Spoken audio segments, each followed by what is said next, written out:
Okay, so enough of the soap opera. I had one of my psychology professors. This is for my undergraduate program before I went to law enforcement, and I went into criminal justice, and then I somewhat fell in love with a really difficult psychology class, and I took it just to see what it was like. 30 of us started out together, and by the end of the semester, only 12 of us remained. And from then on, I was hooked on psychology. But one of my professors said, you can prove anything with numbers. And this was during a research methodology class. It was one of those mandatory classes, and I really didn't see the relevance of having to take the class. Other than that, I couldn't escape taking the class. But how do we gather data in the field? And this actually helped me as an analyst many years down the line. Once I left law enforcement and I went into security, and when I left security, I went to other endeavors. And the part of the analytical, mainly gathering the information in the field, bringing it in, sorting it out, and then making sense of it and putting together a nice, coherent picture as part of an investigation. And it just doesn't dawn on any of us until we actually have a use for it. Not like one would say, I never liked geometry or math, and then I ended up using mathematics in medical field, and I never expected that for a variety of reasons. And this is one of those cases. Methodology and the meticulous way in that we collect information in the field does make a difference. And how we not only solving crimes when something goes to court, or just as simple as reporting crimes to the community. And this isn't a problem that's only in DC. It happens in other jurisdictions across the United States. And this is, like I said, it's not new, but to actually have officers replace one citation, the type of the citation, for another, a violent crime, and then downgrading it to something that's minor, so it can lower the metric. And I'm a lover of metrics because it's what keeps us honest, and really it boosts and it incentivizes accuracy and effectiveness in reporting, and it also improves quality and productivity. But beyond that, just coming up with numbers, padding the numbers, is a dangerous game because, like my professor said, again, you can prove anything with numbers.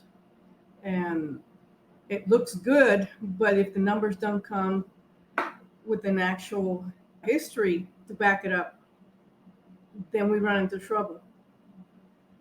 Reporting anything at all, any security violations, if we're not talking about the public sector, talking about the private sector, is the same concept. Department heads not reporting. Let's just say one of the most common problems is it could be violence in the workplace, dispute resolution gone bad. And in my experience, I have definitely encountered these situations whereby management was aware for a long time that there was an employee conflict, and they would just allowed it to build up, resulting in fights, confrontations, etc. People getting fired, people quitting. It just snowballs from there. And often I would get, after the incident report and all the paperwork is filed, and they have to explain themselves, like, how did you see this coming? I've seen this. It's been going on for a while, and it's just more, I think, of a fear of addressing the problems that caused the issue in the first place. If we address the poor performance or a person just not fitting the culture at the job, there could be a long list of reasons. Those reasons have to be addressed.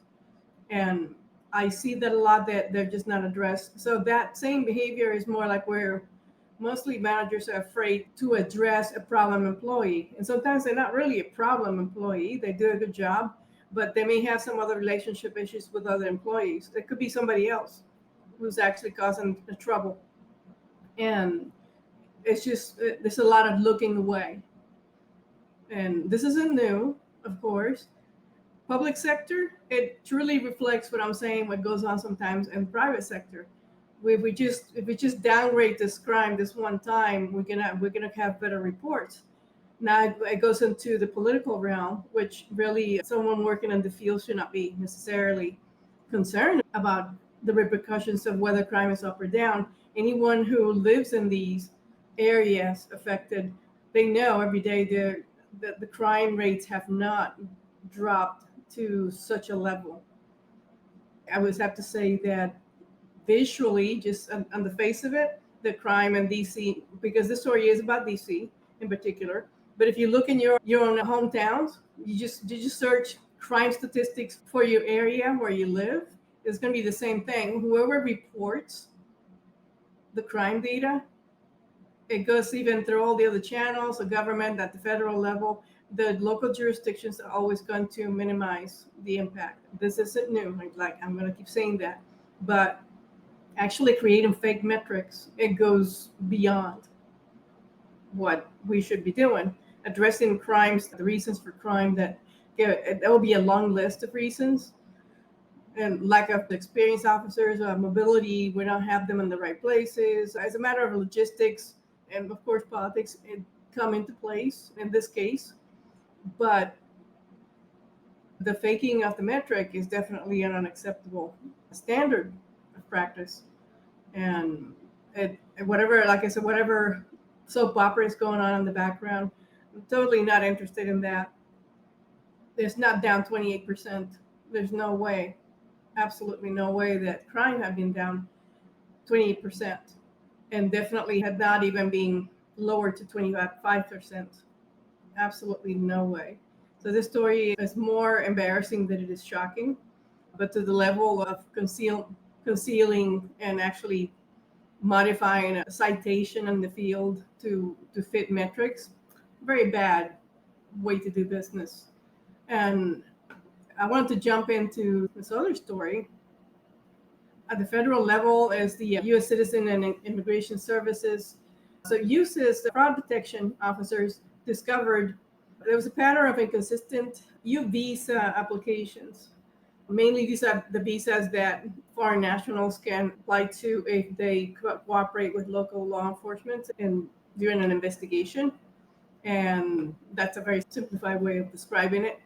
And former and still current law enforcement officers were discovered to have been participating in a scam where if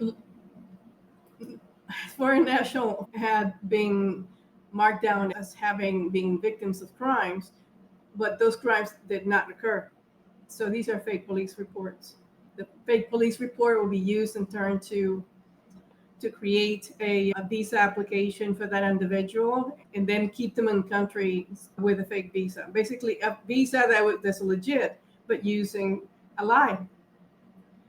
And they just have several defendants here, but the most outrageous, the law enforcement officers. Corruption can happen anywhere where there is an opportunity for profit, if you want to call it that way. And you can go to the immigration webpage and read it yourself. But this happened in Louisiana. And this is going to get even uglier. Even for the private industry, if there were any companies or even small businesses hiring foreign nationals who may have these visas, wouldn't you want to know if these were legit? If they're here in the country, remaining in the country for their own protection, and also because they cooperated with law enforcement during an criminal investigation. And they come from all over the place. This person is a marshal, and I take that to heart right there. This is probably a retirement marshal. And we have a chief of police involved in this as well, 2 of them.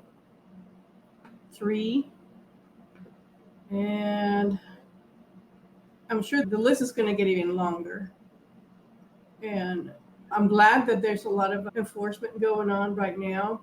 It's going to get more painful for the industry of security in general, because Some of these indictments may affect as well the private industry. Some of these individuals, like I said, may very well be people who are gaining employment in the United States, mainly because they have these visas approved, but maybe they obtain them fraudulently. Be aware if you have a business and you want to hire, you can hire anyone you want as long as it's lawful. But you just be aware of the paperwork. Is this person on this type of a visa, and do they pose a risk to your business? I would be asking that question. What would be the purpose other than to gain financial objective? Just making money. This is a business. Participate in exchange with conspirators to write false police reports. Yeah, pretty simple. Just DC police, not all of them, of course, just this particular individual. How large is this conspiracy, though? And in this case, really is that this is a business of using fake metrics to achieve a goal. And a goal is really gave parish office $5,000 intended to influence and reward the agent in exchange for a fraudulent police report. I could call this you non-immigrant status, victims of criminal activity. Let me go over it really quick. Qualifying criminal activities. Abduction. Oh, this is a long. Hostage, foreign labor contracting. Okay. And a lot of these may affect the people who are here illegally because, yeah, they're often working in the shadows of society in the first place. And this puts them in greater danger of falling victim to a lot of these crimes. Totally get it. But to fake a police report for people to gain access to an immigration visa. And this isn't like an overnight thing, but this is a complex process. And it's pretty annoying, actually, to see this type of activity so prevalent. And I suspect there will be more crackdowns of the sort. Look really deeply internally in these agencies to ensure that everyone is following the law. We are, even in the private sector, we are trusted to enforce rules and to set the example and to find hopefully a minority of people in these areas of the industry and even law enforcement to follow the law rather than break it for profit. So I see this happening more and more. I'm not seeing that as huge news. I have to constantly look to find these arrests in these cases. I have to often go straight to the source versus the regular media because this isn't about the media, but it's just not widely reported. These crimes are happening, and so are the arrests and the investigations. So I'm very interested in seeing where this is going and just how deep it runs, because if you can get visas, then we can get anything else. And we can get good numbers to get more funding. The best way to go about it, especially with law enforcement situation, is to get more funding by showing that we're doing the best job that we can do with what we have, and then growing from that, and then justifying it, hiring more officers. But definitely more officers are needed. And I hope that there is a rainbow at the end of this storm, because this is not looking very good right now. Neither the private or especially the public sector. This is very bad PR. What is your opinion? How do you feel that in your jurisdiction where you live, how does the crime, what police say is happening at your end, does that match what you're seeing? Does that match the stories in the news? Or do you think that maybe the news are not really reflecting what's going on the ground every day accurately? It's a good question to ask, not just here in DC. Thanks for watching. When you get a few, just 10 seconds, just hit the like button and subscribe. Appreciate your time. Thanks for watching.